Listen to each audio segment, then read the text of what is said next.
వాడద్దు ఈరోజు Lions club of Ganneravaram ఆధ్వర్యం లోపల దాదాపు 150 మందికి బట్ట సంచుల పంపిణీ జరుగుతూ ఉంది.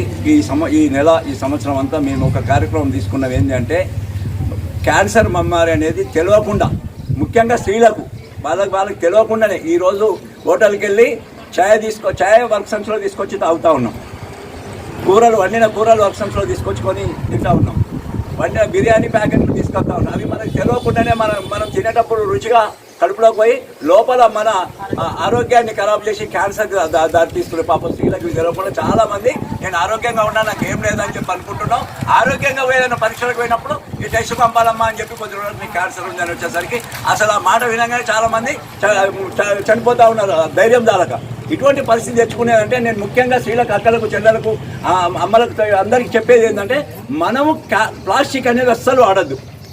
ప్లాస్టిక్ పూర్వము మన అక్క చెల్లెలు కానీ మా అమ్మ నాన్నలు ఏంటంటే మటన్ షాప్కి పోతే ఏంటంటే టిఫిన్ డబ్బాలు పట్టుకొని పోదురు, పాల దాడికి పోతే పాలకాడికి పోతే ఏంటంటే టిఫిన్ డబ్బాలు పట్టుకొని పోదురు. ఇప్పుడు ఆ పరిస్థితి లేదు. ప్లాస్టిక్ బాటిళ్ళలో తెచ్చుకుంటా ఉన్నాం, మనం మోసుకపోవడానికి ఇబ్బంది అయ్యి. అట్లా కాకుండా మనం ఇప్పుడు కూడా పూర్వీకులు బతికినటువంటిదే మంచి బతుకు.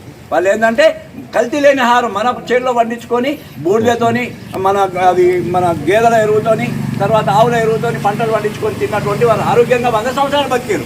మనం ఇవాళ 40 సంవత్సరాలకే క్యాన్సర్ బారినవని చనిపోతా ఉన్నాం. అనారోగ్యాల పాలై, హాస్పిటల్ పాలై, అనవసరంగా పైసలన్నీ ఖర్చు పెట్టి చనిపోతా ఉన్నాం. దాని నుంచి మనం రక్షించుకోవాలంటే మనమే మేల్కోవాలంటే మనం ఎక్కడికైనా బట్ట సంచులు తీసుకెళ్ళాలి. మనము